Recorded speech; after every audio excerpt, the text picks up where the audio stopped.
Françaises, Français, il est temps de sortir de votre torpeur. Une tempête géopolitique est en marche et cette fois le tonnerre vient de Moscou. Vladimir Poutine, jusqu'ici silencieux, vient de frapper fort. Pendant ce temps, Emmanuel Macron semble dépassé comme un joueur d'échecs pris au piège par sa propre stratégie. Ce qui se trame n'est pas un simple conflit régional, c'est un bras de fer planétaire où Paris, Washington et le Kremlin s'affrontent dans une partie plus risquée encore que celle des missiles à Cuba. La suite ? Elle pourrait faire vaciller l'ordre mondial. Accrochez-vous, les déclarations de Poutine risquent de vous laisser sans voix. Souvenez-vous de cet homme qu'on décrivait jadis comme un stratège brillant, un as des négociations au flair redoutable, Emmanuel Macron. Aujourd'hui, ce même président avance tel un funambule sans filet, porté par un orgueil qui l'aveugle. Raillé par ses rivaux, snobé par ceux qu'il pensait être ses alliés, il vient de franchir un seuil que même les Russes n'avaient pas anticipé. Et pendant un bref instant, le Kremlin était resté figé, déconcerté par tant d'imprudence. Mais le silence n'a pas duré. La réplique est tombée comme un couperet, pas avec des chars ou des missiles, mais avec une ironie glaciale chirurgicale. C'est Dimitri Medvedev, fidèle bras droit de Poutine, qui a décoché la flèche, une phrase unique acérée, comme une lame a suffi pour secouer les murs de l'Élysée. Macron, piqué au vif, a dégainé un poste furibond sur X, mais ce n'était que la première salve. La tension entre Moscou et Paris grimpe à une allure vertigineuse comme un train lancé à toute vitesse vers un mur diplomatique. Et pendant que l'Europe retient son souffle, Poutine lui jette son masque avec fracas lors d'un entretien choc. Fini la façade diplomatique selon le maître du Kremlin, la France a cessé de jouer les arbitres. Elle est désormais dans le camp des belligérants, une actrice directe de cette guerre. Une déclaration qui pèse lourd bien au-delà des simples mots, c'est une mise en cause aussi bien stratégique que militaire. De son côté, Emmanuel Macron continue de se présenter en champion du dialogue européen. Il multiplie les appels au Kremlin, mais Poutine n'y voit qu'un théâtre creux. Le message est sans détour, la confiance est rompue irréversiblement. Aux yeux de Moscou, ce sont Paris et ses alliés qui ont allumé la mèche. L'escalade. Elle ne vient pas de la Russie, mais de l'Ouest. Pendant que l'Élysée pointe du doigt Moscou et tente de miner la puissance russe à coups de blindés et de missiles, une nouvelle ombre plane, celle des Scalp-EG, ces engins de destruction capables d'atteindre le cœur du territoire russe. Poutine, lui, ne tourne pas autour du pot. Il l'a dit avec une clarté glaçante, si Paris ose armer Kiev avec ses missiles, alors ce ne sera plus un soutien indirect, mais une action militaire française contre la Russie. Autrement dit, une déclaration de guerre, ni plus ni moins. Et pendant que la diplomatie française se réfugie dans un mutisme stratégique, le Kremlin lui appuie là où ça fait mal. Poutine rappelle que ces missiles ne sont pas des jouets télécommandés. Ils exigent des spécialistes, des militaires français. Conclusion. La France serait bel et bien engagée dans des frappes offensives. Pour Moscou, cette implication franchirait une limite non négociable, une ligne rouge. Et au-delà, c'est l'inconnu. Le Kremlin ne se contente pas de jouer à faire peur, il enrobe ses menaces d'un vernis historique. Poutine sort les souvenirs du placard, l'époque où Moscou tendait la main à l'Europe après la guerre froide, où la Russie voulait bâtir des ponts, pas des murs. Le peuple français a toujours eu une place à part dans nos cœurs, affirme-t-il avec gravité. Et pourtant, ce qu'il voit aujourd'hui, ce sont des blindés tricolores et des missiles made in France, braqués non seulement sur le sol ukrainien, mais aussi sur des régions que Paris elle-même reconnaît comme russes. L'amertume est palpable. Le message qui en découle est sans détour jouer avec le feu entraîne des brûlures. Sur les Scalp-EG Poutine, balayent d'un revers de main leur utilité militaire, mais insistent sur l'incendie politique qu'ils pourraient déclencher. Ils ne renverseront pas le cours de la guerre, mais pourraient bien embraser tout le continent. Et pour appuyer ces mots, il peint un tableau inquiétant de la réalité du front. L'armée ukrainienne est exsangue, certaines unités tournent à moitié vides, réduites à 47% de leur effectif. La mobilisation. Un fiasco sur les 1500 hommes attendus, seuls 1000 se présentent et un tiers s'évapore avant même le premier entraînement. Les pertes, elles s'accumulent plus vite que les renforts. Vos missiles, à quoi servent-ils vraiment ? balance Poutine avec son air de défi. Selon lui, le véritable affrontement ne se joue plus sur les champs de bataille, mais dans les couloirs feutrés de la diplomatie. Il relance l'idée de négociation en rappelant cet accord d'Istanbul autrefois balayé d'un revers de main par l'Occident. Mais cette fois, il avertit, les cartes ont changé et les règles sont plus dures. Ceux qui viennent pour parler seront écoutés, les autres devront assumer les conséquences de leur provocation. Et là, une question dérangeante surgit. Macron entraîne-t-il délibérément la France dans un face-à-face explosif avec la Russie? Et surtout, agit-il avec le consentement du peuple? Ici, sur cette chaîne, notre réponse est nette, non. Ce que veulent les Français, ce n'est pas l'escalade, c'est un retour à la paix. Alors si vous êtes encore là, abonnez-vous, likez, commentez. Car ce que vous allez entendre ensuite pourrait bien changer votre perception. Car à peine quelques heures après les paroles de Poutine, le silence des profondeurs s'est alourdi.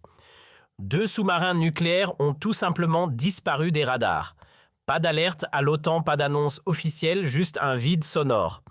Et des ombres qui bougent là où personne ne regarde. Mais attention, ces sous-marins disparus ne sont pas de simples engins naviguant en silence. Ce sont des monstres d'acier de la classe triomphant, véritables forteresses, des abysses, chacun équipé de 16 missiles M51. Et ces missiles, chacun peut embarquer jusqu'à 10 ogives nucléaires capables d'effacer une ville entière en un clin d'œil, avec une puissance des dizaines de fois supérieure à celle larguée sur Hiroshima. Ce ne sont pas des outils de dissuasion. Ce sont des instruments d'effacement. Face à cette montée de tension, Emmanuel Macron s'est exprimé dans une déclaration volontairement vague, presque théâtrale. J'ai ordonné le déploiement de 2 sous-marins nucléaires au cas où ces provocations ne seraient pas qu'un jeu. Quelques mots, mais suffisants pour faire grimper la température. La réponse tranchante comme un rasoir. Medvedev toujours prompt à manier l'ironie, à dégainer. Macron ferait bien de se remettre à jour sur ses séries Netflix de zombies et surtout de ne pas oublier ce qu'un système main morte peut déclencher.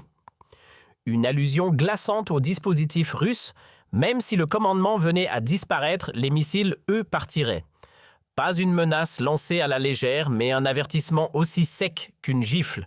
Fou de rage, Macron a dégainé sur X. « Nous devons être prêts.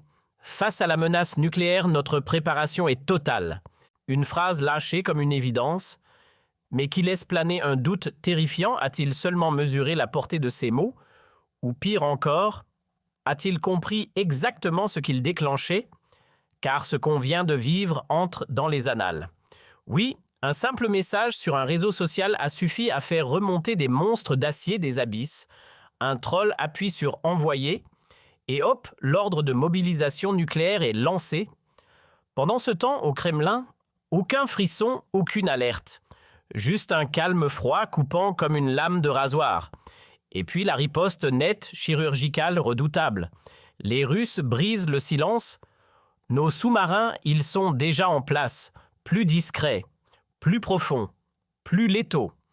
Et le général Valéry Gerasimov assène l'avertissement. Nous vous avons à l'œil depuis bien plus longtemps que vous ne l'imaginez. Nos sous-marins ne posent pas pour des selfies. Eux, ils frappent. Et puis, dans ce torrent de pics acides et de provocations bien calculées, une phrase tombe calme mais lourde de sens. Un appel clair, il faut sceller un accord ferme, solide, impératif, avant que le jeu de bluff ne bascule dans l'irréversible. Pendant ce temps, la diplomatie mondiale est à l'arrêt comme figée dans une tension suffocante. Théodore Loukianov, cerveau géopolitique du Kremlin, enfonce le dernier clou. Macron agit avec ses tripes, pas avec sa tête. Mais même la colère a ses limites.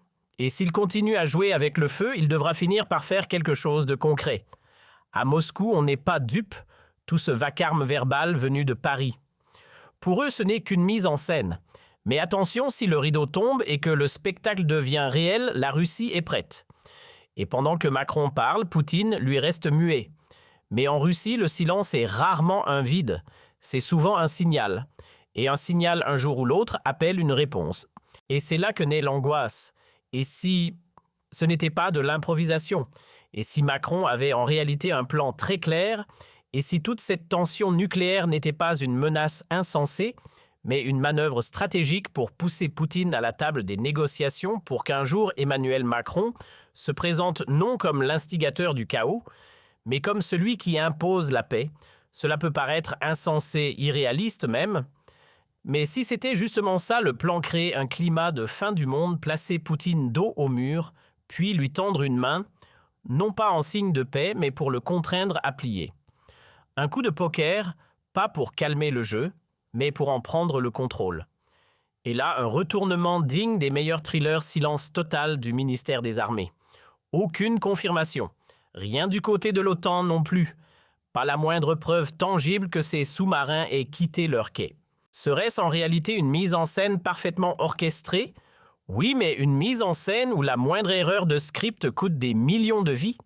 Macron n'active pas des leviers diplomatiques, il manipule des détonateurs. Derrière les sourires et les communiqués polis se cachent surtaxes, ultimatums, déguisés et lignes rouges invisibles. Et si un seul acteur se trompe dans cette partie à haut risque, les premiers à tomber ne seront ni les Américains ni les Russes. Ce sera ici, en Europe, en Pologne, dans les pays baltes ou chez nous en France. Car ces nations que Macron expose comme des pions avancés ne sont pas dans les gradins, ce sont les premières cibles. Et pendant qu'il avance ses pièces, on se demande, a-t-il dépassé Biden dans l'audace imprudente? Ou a-t-on déjà franchi un cap vers une forme de danger encore jamais vue? L'OTAN interviendra-t-elle? Ou la France devra-t-elle encaisser seule le poids de ses paris? Si une simple publication sur X peut suffire à allumer une guerre, alors peut-être que le vrai courage aujourd'hui, c'est de se taire. Mais en attendant, une question reste en suspens: que fait notre président? Tandis que vous, citoyens français, vous serrez la ceinture face à l'explosion des prix des factures d'énergie délirantes et une économie qui se désintègre sous vos yeux. Emmanuel Macron lui sirote du champagne en bord de mer à Monaco, aux côtés de Brigitte dans des restaurants où l'addition dépasse ce que beaucoup gagnent en un mois. Et sur le terrain, les usines tombent les unes après les autres. Solvay à Lyon, ArcelorMittal à Dunkerque, fermées. En seulement 6 mois, plus de 12 000 entreprises ont mis la clé sous la porte, du jamais vu depuis 10 ans. Le chômage grimpe en flèche, les petites entreprises étouffent sous le poids fiscal et une fuite explosive du ministère des Finances annonce un projet insensé, une TVA bientôt à 22%. Pendant ce temps, le gouffre budgétaire se creuse de milliards. La France flirte avec la faillite. Et Macron, toujours droit dans ses bottes, indifférent comme si tout cela ne le concernait pas. Pendant que le peuple trinque, lui parade, une seule voix ose encore dénoncer ce désastre, celle du Rassemblement national avec Marine Le Pen et Jordan Bardella. Ils le disent haut et fort, la France ne peut plus se permettre de jouer au petit chef de guerre. Ce que veulent les Français, la paix, la souveraineté, la prospérité. Le RN lui réclame du concret, revenir autour de la table des négociations, stopper cette fuite en avant belliqueuse. Redonner de l'air à l'économie en allégeant la pression fiscale, en défendant nos entreprises, en reprenant le contrôle de nos frontières. Et surtout mettre fin à une écologie punitive qui asphyxie notre industrie. Les Français n'en peuvent plus, 65% craignent de voir fondre leurs économies, 54% exigent un tournant radical. Le message est clair, sauront-ils l'entendre? Sur X, la révolte gronde et les hashtags s'enflamment. Dehors Macron. Le Rassemblement national cristallise les espoirs d'un peuple trahi.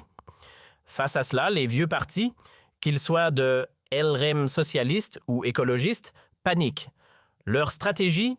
Faire taire l'opposition en brandissant la menace d'une interdiction pure et simple du RN. Gérald Darmanin lui tente de jouer les innocents, affirmant que les services agissent en toute indépendance. Mais personne n'est dupe, l'Élysée tient la manette. Alors dites-le haut et fort si vous refusez cette mascarade, tapez « non » en commentaire. Car ceux-là même qui hier encore chassaient les voix du RN à coups de sourires hypocrites veulent aujourd'hui l'effacer du paysage politique. C'est une négation brutale de la démocratie.